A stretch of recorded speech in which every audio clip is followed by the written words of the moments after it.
If 2a equal to 3b equal to 4c a is to b is to c நம்ம கண்டுபிடிக்கணுமா?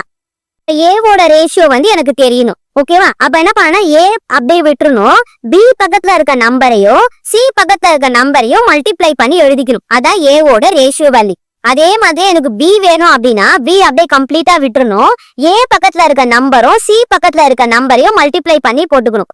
அதே மாதிரியே சிமிலரா எனக்கு c வேணும் அப்படின்னா c கம்ப்ளீட்டா விட்டுறணும். a பக்கத்துல இருக்க நம்பரையும் b பக்கத்துல இருக்க நம்பரையும் மல்டிப்ளை பண்ணி போட்டுக்கணும். இப்போ ஏதாவது காமனா இருந்தா கேன்சல் பண்ணிட்டு அதுக்கப்புறம் மல்டிப்ளை பண்ணலாம். அப்ப 2 டேபிள் கேன்சல் பண்ணலாம். அவ்வளவுதான். வேற எதுவும் நம்மளால கேன்சல் பண்ண முடியாது. அப்ப மல்டிப்ளை பண்ணா எனக்கு என்ன வரும்? 6:4:3. அப்ப நம்மளோட a:b:c யோட வேல்யூ என்ன? இதுதான். அப்ப ஆப்ஷன் டி தான் வந்து ட்ரூ. புரியுதா? இப்ப இது எப்படி வந்ததுன்னு சொல்றேன். ஃபர்ஸ்ட் நமக்கு என்ன கொடுத்துருக்காங்க? 2a equal to 3b equal to 4c கொடுத்துருக்காங்களா? அப்ப நான் இதை ரெண்டா பிரிச்சுக்கிறேன். 2a ஈக்குவல் டு 3b எழுதிக்கிறேன், 3b ஈக்குவல் டு 4c எழுதிக்கிறேன். சரியா? இது மூணுமே ஒண்ணுத்துக்கு ஒண்ணு ஈக்குவல். நான் இதே ஈக்குவல் பண்ணிக்கிறேன், தென் இதே ஈக்குவல் பண்ணி எழுதிக்கிறேன். இது ரெண்டு தான் பண்ணணுமான்னு கேட்டா அவசியம் இல்ல. நீங்க இதையும் பண்ணிக்கலாம், வேணும்னா இதையும் கூட ஈக்குவல் பண்ணிக்கலாம். எப்படி வேணா பண்ணிக்கலாம். இப்ப நான் சால்வ் பண்ற மாதிரி சால்வ் பண்ணீங்கன்னா உங்களுக்கு ஆன்சர் சேமா தான் வரும். ஓகேவா? அப்ப நம்ம இதுல இருந்து என்ன பண்ணலாம்? a is to b கண்டுபிடிச்சிக்கலாம். அப்ப a is to b எனக்கு என்ன வரும்? 3:2 வருமா? நம்ம இப்பதான் வந்து a is to b எப்படி கண்டுபிடிக்கிறதுன்னு பார்த்தோம். b பக்கத்துல இருக்க நம்பர் தான் a ஓட ரேஷியோவா இருக்கும், a பக்கத்துல இருக்க நம்பர் தான் b ஓட ரேஷியோவா இருக்கும். சிமிலரா அதே மாதிரி என்ன பண்ணலாம்? b is to c கண்டுபிடிக்கலாம். இங்க எனக்கு என்ன வரும்? c பக்கத்துல இருக்க நம்பர் தான் b ஓட ரேஷியோவா இருக்கும். அப்ப 4. c ஓட ரேஷியோ எனக்கு என்னது? b பக்கத்துல இருக்க இந்த 3 தான். அப்ப 4:3. இப்ப நெக்ஸ்ட் ஸ்டெப் என்ன பண்ணணும்? நமக்கு என்ன கேக்குறாங்க? a is to b is to c கேக்குறாங்களா?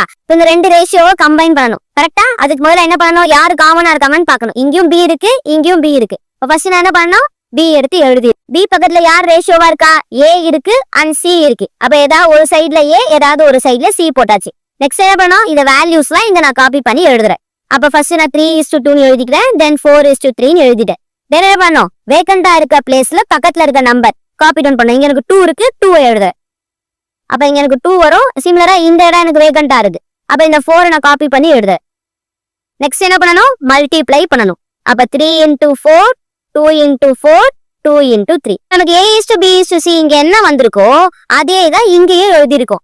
சரிதானே? அப்ப நான் பாக்குறேன் இந்த 3 எங்க இருந்து வந்ததுன்னு பாக்குறேன். b க்கு முன்னாடி தான் இங்க 3 இருக்கு. அதே மாதிரி இந்த 4 எனக்கு எங்க இருக்கு?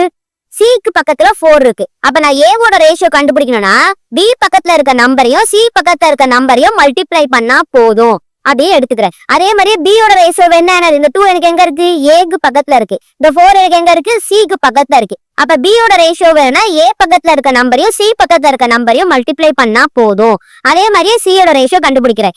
இத பேஸ் பண்ணி தான் இந்த ட்ரிக்கை நான் எடுத்திருக்கேன்.